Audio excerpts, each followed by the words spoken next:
Hello बच्चों, नमस्कार। कैसे हैं आप सभी लोग? उम्मीद करता हूँ शानदार, जिंदाबाद, जबरदस्त होंगे और पढ़ाई लिखाई में बिल्कुल मस्त होंगे। तो हमने वृत्त को पूर्ण रूप से कंप्लीट कर लिया, लेकिन एक क्वेश्चन वृत्त का क्वेश्चन नंबर 13 छूट गया था, जो कि बहुत ज्यादा इंपॉर्टेंट है। और वो क्लास जो है 1 घंटे से ऊपर का था, इसलिए मैंने क्वेश्चन नंबर 13 को उस क्लास में ऐड नहीं किया। इस क्लास का क्वेश्चन नंबर 13 का एक सेपरेट वीडियो बना रहे हैं, जो सिर्फ और सिर्फ क्वेश्चन नंबर 13 ही रहेगा। अब देखिए, क्वेश्चन नंबर 13 है क्या? सिद्ध कीजिए कि वृत्त के परिगत बनी चतुर्भुज की आमने सामने की भुजाएं केंद्र पर संपूरक कोण अंतरित करती हैं। ठीक है, ये क्या है? वृत्त प्रश्नावली 10.2 का ये कौन सा है?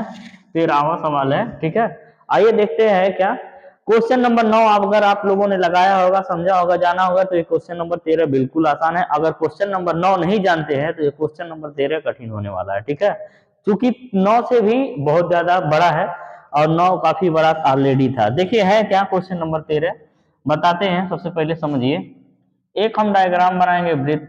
ठीक है, इसमें करना क्या है?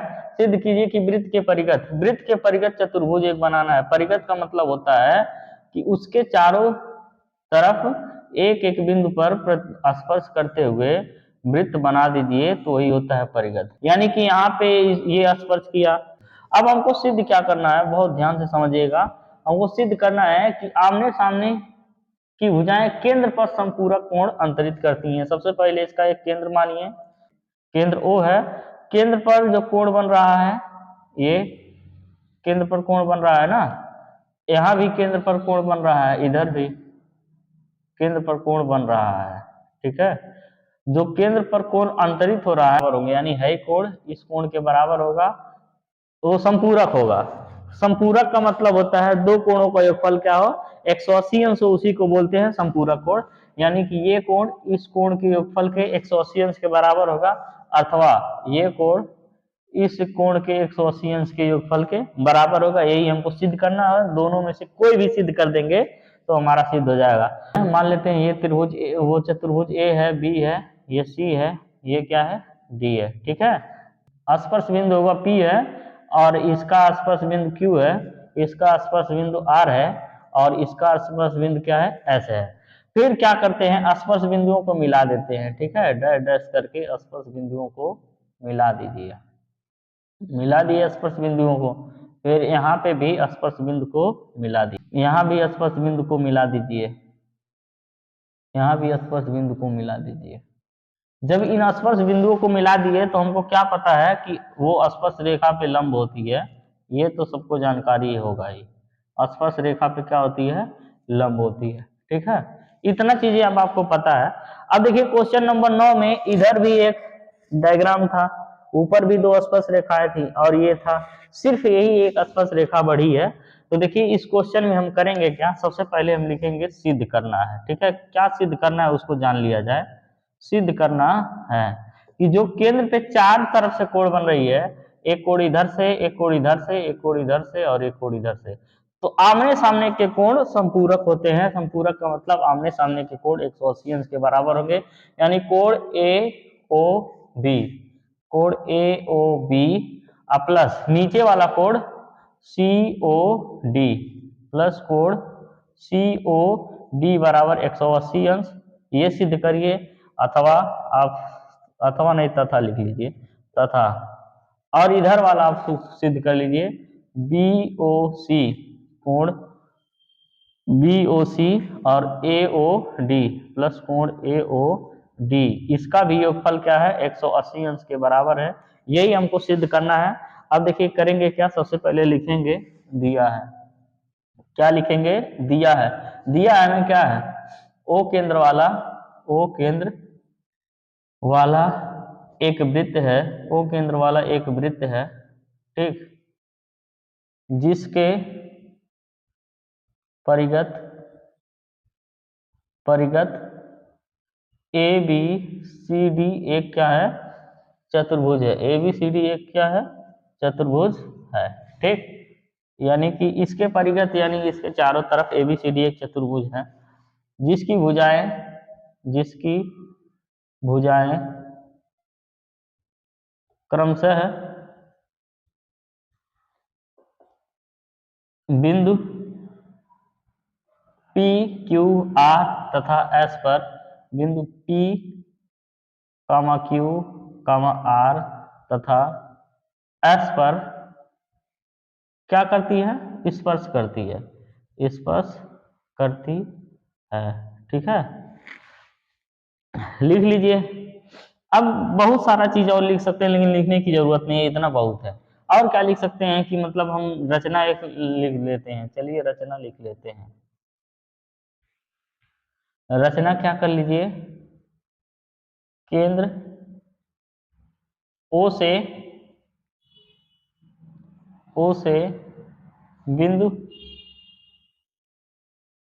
क्यू आर एस तथा पी, पी को भूल गए, पी को मिलाया, सबको मिलाया है ना, ये रचना है। अब देखिए सीधा आपको यही करना है। अब हम लिखेंगे proof, P R double O या प्रूफ के या उपपत्ति लिखिए, बात एक ही होती है।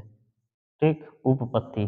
चलिए अब देखिए करेंगे क्या, ये और ये और एक त्रिभुज नीचे वाला, इन दोनों त्रिभुज को हम दिखाए थे सर्वांग सम। अब क्या करेंगे, ध्यान से आप समझिएगा, सब चीजों को पहले मिटा रहे हैं। ठीक है, अब हम क्या करेंगे, इन दोनों त्रिभुज को, इसको और इसको हम दिखा देंगे क्या, सर्वांग सम। तो जब सर्वांग सम दिखा देंगे तो ये दोनों कोण क्या हो जाएंगे, बराबर। यानी कि मान लेते हैं ये कोण 1 है, ये कोण क्या है, 2 है, 1 और 2 आपस में बराबर हो जाएंगे। फिर हमने लिख दिया था इसी प्रकार, तो इसी प्रकार मान लेंगे ये कोण 3 और ये वाला कोण 4, ये भी बराबर हो जाएगा इन दोनों के। उसी प्रकार ये दोनों भी सर्वांग सम हो सकते हैं। अब हम बार बार दिखाएंगे नहीं, लिख देंगे इसी प्रकार, इधर भी तो एक त्रिभुज बन रहा है, यानी ये वाला त्रिभुज, ये और ये, इसमें भी तो सर्वांग सम हो जाएगा। मान लेते हैं ये 5 है, ये 6 है, अगर ये सर्वांग सम हो जाएंगे तो 5 6 भी बराबर हो जाएगा। और यहाँ पे भी एक त्रिभुज बन रहा है, ये वाला और ये वाला, यहाँ भी मान लेते हैं बराबर हो जाएगा, ये 7 है, ये 8, तो 7 8 भी एंगल बराबर हो जाएगा। ठीक है, और उसके बाद फिर क्या करेंगे कि हम जानते हैं कि एक ही बिंदु के चारों तरफ अगर कोण बनता है तो वो क्या होता है, 360 अंश होता है। और क्वेश्चन नंबर 9 में एक ही तरफ कोण लिए थे, वो 180 अंश था। ठीक है, तो 360 अंश लेंगे, फिर बराबर करके काटेंगे, उसके बाद रिजल्ट आएगा। अब लिखेंगे प्रूफ, क्या करेंगे, त्रिभुज B O B P O, त्रिभुज बी पी ओ तथा त्रिभुज बी क्यू ओ, त्रिभुज बी क्यू ओ में, इसी को हम सब पहले क्या करते हैं, दिखा देते हैं सर्वांग सम में। हम जानते हैं कि O से लेके P तक बराबर है O से लेके Q तक, यानी ये OP ये बराबर OQ है। क्यों बराबर है, क्योंकि ये वृत्त की त्रिज्या है। क्या है, इस वृत्त की त्रिज्या है। ठीक है, वृत्त की दोनों त्रिज्या है, सिर्फ दो ये नहीं, ये भी वृत्त की त्रिज्या है और ये भी है, ये भी है। ठीक है, अब इसी तरह से हम दिखा सकते हैं, ये O से लेके B तक OB बराबर OB। क्यों बराबर है, क्योंकि दोनों में उभयनिष्ठ है। देखिए ध्यान से, OB OB दोनों में आया ना OB, ये क्या है, उभयनिष्ठ भुजा, उभयनिष्ठ भुजा। ठीक, अब देखिए हमको पता है कि अगर बाह्य बिंदु है, बाह्य बिंदु से किसी वृत्त पर खींची गई दोनों स्पर्श रेखाओं की लंबाई बराबर होती है, इस वजह से ये बराबर हो जाएगा। क्या है, बी से लेके पी तक बराबर हो जाएगा बी से लेके क्यू तक। ये क्या हो जाएगा, बाह्य बिंदु से स्पर्श रेखाएं, स्पर्श रेखाएं। ठीक है, पूरा लिखने की जरूरत नहीं है, बाह्य बिंदु से स्पर्श रेखाएं हैं। ठीक, अब ये भुजा ये भुजा ये भुजा क्या हो गया, भुजा भुजा भुजा, भेली भेली भेली, भुजा भुजा भुजा, सर्वांग समता नियम से, सर्वांग समता नियम से, भुजा भुजा भुजा सर्वांग समता नियम से त्रिभुज बीपीओ, त्रिभुज बीपीओ सर्वांग सम हो गया त्रिभुज BQO, त्रिभुज BQO हो गया ना। अब लिखेंगे यहां से, अतः इनकी संगत भुजाओं, संगत कोण संगत भुजाएं तो बराबर ही हैं, इनके संगत कोण क्या होंगे, बराबर होंगे, संगत कोण बराबर होंगे, है ना। तो संगत कोण कौन कौन सा हो जाएगा, कोण बी ओ पी, कोण बी ओ पी बराबर कोण क्या हो जाएगा, बी ओ क्यू, कोण बी ओ क्यू, ठीक है। यानी कि माने क्या है, कोण 1 बराबर कोण 2 की हो जाएगा, ठीक है। समीकरण नंबर कुछ मान लिया जाए, समीकरण नंबर कुछ मान लिया जाए, अभी कोई समीकरण नहीं मिला है तो एक ही मान लीजिए, है ना। अब लिखेंगे इसी प्रकार ये वाला त्रिभुज सी ओ क्यू सर्वांगसम हो जाएगा, इसी प्रकार त्रिभुज सी क्यू ओ सर्वांगसम हो जाएगा किसके, सी आर ओ के, और सी त्रिभुज सी आर ओ, है ना। इसी प्रकार लिखेंगे, और जब सर्वांगसम हो जाएगा तो क्या हो जाएगा, अतः इनका भी संगत कोण बराबर होगा, यानी कि कोण 2 बराबर कोण 3, 2 कह रहे हैं, कोण 3 बराबर ये वाला और ये वाला बराबर हो जाएगा, कोण 3 बराबर कोण 4, ठीक। अब समीकरण नंबर ये 2, अब फिर से लिखेंगे इसी प्रकार, कौन सा, त्रिभुज D R O D S O, त्रिभुज डी आर त्रिभुज डी आर ओ सर्वांगसम हो जाएगा त्रिभुज डी एस ओ, है ना। अतः इनके भी संगत कोण क्या होंगे, बराबर होंगे, यानी कि कोण 5 बराबर कोण 6, ठीक। फिर लिखेंगे समीकरण नंबर 3, इसी प्रकार एक और बचा A P O A S O, त्रिभुज ए पी ओ सर्वांगसम हो जाएगा त्रिभुज ए एस ओ, ठीक। अब सर्वांगसम हो गया, आता है इनके भी संगत कोण बराबर हो जाएंगे, यानी कोण 8 अब बराबर कोण 9, ठीक। अब ये क्वेश्चन नंबर इक्वेशन 4 हो गया, ठीक। अब देखिए क्या करेंगे, हम लिखेंगे कि किसी भी रेखा के चारों तरफ बना कोण 360 अंश के बराबर होता है। लिखिए किसी रेखा के किसी बिंदु के चारों तरफ बना कोण